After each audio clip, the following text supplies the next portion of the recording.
আমাদের ডেইলি লাইফে একটা হেলদি ডায়েট ফলো করতে হলে আমাদের টোটাল ডায়েটরি ক্যালোরি ইনটেকের 45-65% হওয়া উচিত কার্বোহাইড্রেট। এই সমস্ত কার্বোহাইড্রেট বিভিন্ন ফিজিওলজিক্যাল প্রসেসে ভেঙে গিয়ে যেসব স্মলার ইউনিটে পরিণত হয় সেগুলির মধ্যে অন্যতম হলো গ্লুকোজ, যা আমাদের শরীরে শক্তির অন্যতম প্রধান উৎস হিসেবে কাজ করে। গ্লুকোজ সম্পর্কে অলরেডি অনেক তথ্যই তোমরা জেনেছ। এর স্ট্রাকচার সম্পর্কে আলোচনা করতে গেলেই দেখা যায় যে এর ওপেন চেইন স্ট্রাকচারের বেশ কিছু সীমাবদ্ধতা রয়েছে। যেমন ধরো, এটি CHO গ্রুপ থাকা সত্ত্বেও অ্যালডিহাইডের সব বৈশিষ্ট্য সূচক বিক্রিয়ায় সাড়া দেয় না। এটি হাইড্রক্সিল অ্যামিনের সঙ্গে বিক্রিয়া করলেও গ্লুকোজ পেন্টা অ্যাসিটেট হাইড্রক্সিল অ্যামিনের সঙ্গে বিক্রিয়া করে না। আবার D+ গ্লুকোজ শুষ্ক HCl গ্যাসের উপস্থিতিতে মিথানলের সঙ্গে বিক্রিয়ায় 1:1 মোল অনুপাতে বিক্রিয়া ঘটিয়ে দুটি আইসোমেরিক মিথাইল গ্লুকোসাইড উৎপন্ন করে। এই মিথাইল ডি গ্লুকোসাইডগুলি পুরোপুরি অ্যাসিটালের মতো আচরণ করে, কিন্তু গ্লুকোজে যদি মুক্ত অ্যালডিহাইড গ্রুপ থাকতো তবে এক অণু মিথানলের সঙ্গে বিক্রিয়ায় হেমি অ্যাসিটাল গঠিত হওয়ার কথা, কিন্তু এক্ষেত্রে তেমনটা হয় না। অন্যদিকে D+ গ্লুকোজের জলীয় দ্রবণকে উত্তপ্ত করে 303 কেলভিন টেম্পারেচারে কেলাসিত করলে যে পদার্থটি পাওয়া যায় তা 371 কেলভিন টেম্পারেচারে কেলাসিত করার ফলে প্রাপ্ত পদার্থটির থেকে কিছুটা আলাদা। প্রথম ক্ষেত্রে প্রাপ্ত গ্লুকোজের গলনাঙ্ক 419 কেলভিন ও জলীয় দ্রবণের আপেক্ষিক আবর্তনের মান +112 ডিগ্রি। অন্যদিকে দ্বিতীয় ক্ষেত্রে প্রাপ্ত গ্লুকোজের গলনাঙ্ক 423 কেলভিন ও জলীয় দ্রবণের আপেক্ষিক আবর্তনের মান +19 ডিগ্রি। অর্থাৎ বোঝাই যাচ্ছে যে একই পদার্থের কেলাসনের পর দুটি আলাদা পদার্থ পাওয়া যায়। এতক্ষণ ধরে আমরা গ্লুকোজের যে বিভিন্ন বিক্রিয়ার পর্যবেক্ষণ নিয়ে আলোচনা করলাম, এবার চলো সেগুলির কারণ জেনে নিই। তোমরা অলরেডি জেনেছ যে গ্লুকোজের ওপেন চেইন স্ট্রাকচারের বেশ কিছু সীমাবদ্ধতা রয়েছে। এর থেকে বোঝাই যায় যে গ্লুকোজ নিশ্চয়ই অন্য কোনো ফর্মেও এক্সিস্ট করে। বেসিক্যালি গ্লুকোজের এই অন্যরকম গঠনাকৃতি হলো এই ঘটনাগুলির ব্যাখ্যা। কিভাবে? চলো সেটা জেনে নিই। বিজ্ঞানী নরম্যান হাওয়ার্থ এই পর্যবেক্ষণগুলি ব্যাখ্যা করার জন্য D+ গ্লুকোজের একটি 6 সদস্য বিশিষ্ট বলয়াকার গঠন সংকেতের প্রস্তাব দেন, যেখানে মুক্ত অ্যালডিহাইড গ্রুপের কোনো অস্তিত্ব নেই। D+ গ্লুকোজের মুক্ত শৃঙ্খল গঠনটিকে এইভাবে লেখা যায়। এবার দেখো, 5 নম্বর কার্বনের সঙ্গে যুক্ত OH গ্রুপের অক্সিজেনের লোন পেয়ার 1 নম্বর পজিশনে থাকা কার্বনিল কার্বনে অ্যাটাক করলেই একটি অন্ত আণবিক বিক্রিয়া ঘটছে। এর ফলে দুই ধরনের হেমি অ্যাসিটাল গঠিত হয়।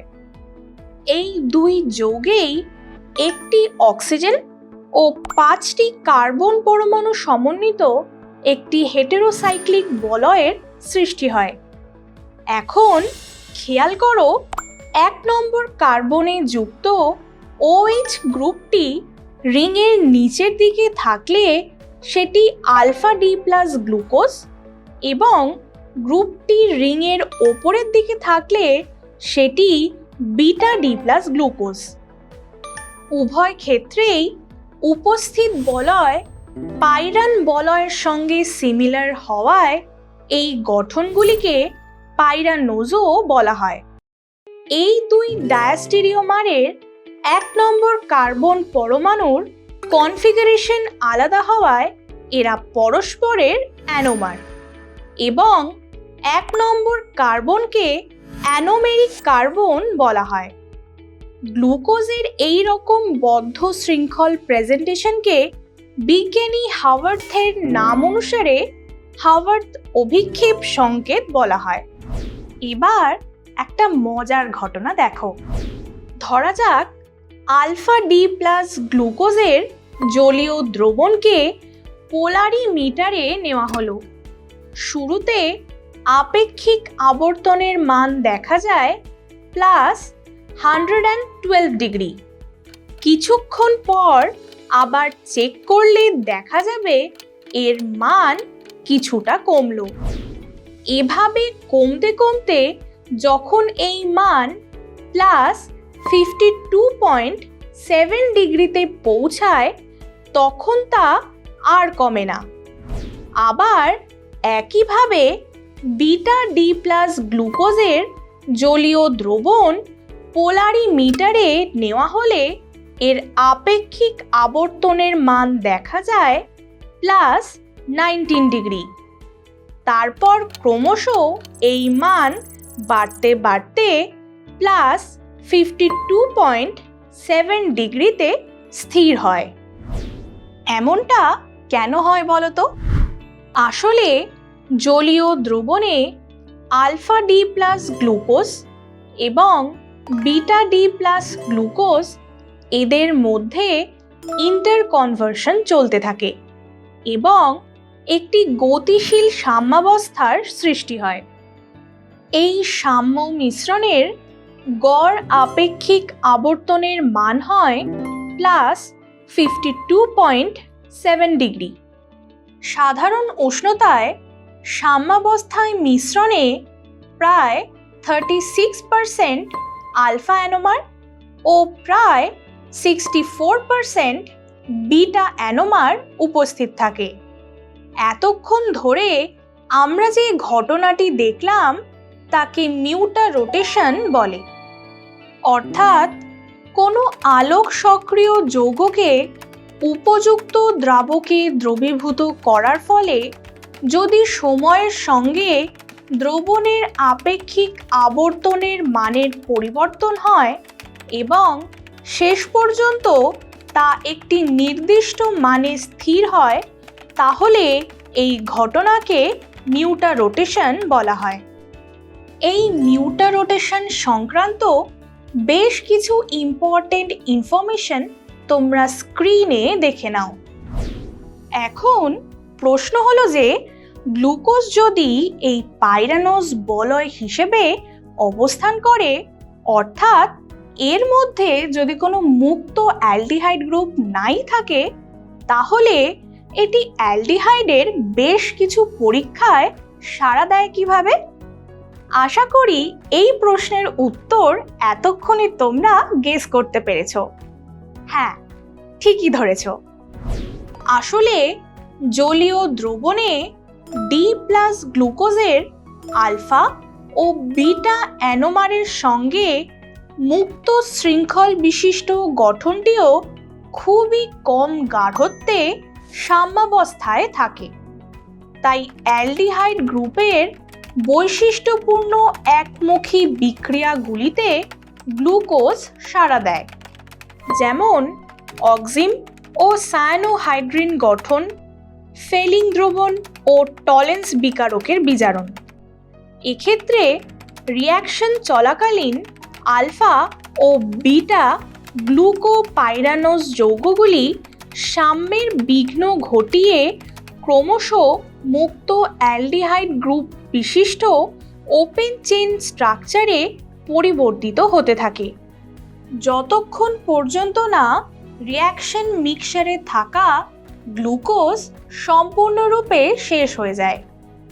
অন্যদিকে D+ গ্লুকোজ দ্রবণ সেটির ইকুইলিব্রিয়ামকে ডিস্টার্ব করে অত্যন্ত লো কনসেন্ট্রেশনে থাকা ওপেন চেইন স্ট্রাকচারের মাধ্যমে উভমুখী প্রকৃতির বিক্রিয়াগুলি ঘটাতে পারে না, যেমন শিফ বিকারক, সোডিয়াম বাইসালফাইড, 2,4-DNP, অ্যামোনিয়ার সঙ্গে অ্যালডিহাইডের বিক্রিয়াগুলি।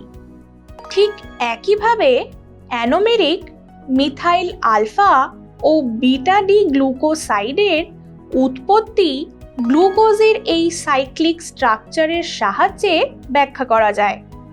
আবার মিথাইল গ্লুকোসাইডের মতো গ্লুকোজ পেন্টা অ্যাসিটেটও দুটি অ্যানোমার রূপে অবস্থান করে। এগুলি জলীয় দ্রবণে সহজে আর্দ্র বিশ্লেষিত হয় না, তাই হাইড্রক্সিল অ্যামিনের সঙ্গে বিক্রিয়া করে অক্সিম গঠন করে না। এতক্ষণ পর্যন্ত আমরা গ্লুকোজের বদ্ধ শৃঙ্খল গঠন সম্পর্কে জানলাম। এবার আমরা গ্লুকোজের বিভিন্ন গুরুত্বপূর্ণ বিক্রিয়া সম্পর্কে জানব। গ্লুকোজের সোডিয়াম অ্যামালগামের সঙ্গে বিজারণ বিক্রিয়া, লাল ফসফরাস ও হাইড্রোজেন আয়োডাইটের সঙ্গে বিক্রিয়া, হাইড্রোজেন সায়ানাইড বা হাইড্রক্সিল অ্যামিনের সঙ্গে বিক্রিয়া, অথবা ফেলিং, বেনেডিক্ট, টলিন্স বিকারকের সঙ্গে বিক্রিয়া, অথবা ধরো গাঢ় নাইট্রিক অ্যাসিড বা ব্রোমিন জলের সঙ্গে জারণ বিক্রিয়া, এগুলির সম্পর্কে তো তোমরা অলরেডি জানো। আবার দেখো, গ্লুকোজ ফিনাইল হাইড্রাজিনের সঙ্গে বিক্রিয়ায় ওসাজোন ফর্ম করে। অন্যদিকে এক অণু গ্লুকোজ পার আয়োডিক অ্যাসিড দ্বারা জারিত হয়ে এক অণু ফর্মালডিহাইড ও 5 অণু ফর্মিক অ্যাসিড উৎপন্ন করে। তাহলে তোমরা দেখতেই পেলে আমাদের শরীরের শক্তির অন্যতম প্রধান উৎস গ্লুকোজের বদ্ধ শৃঙ্খল গঠন এবং বিভিন্ন বিক্রিয়াগুলি কতটা ইন্টারেস্টিং।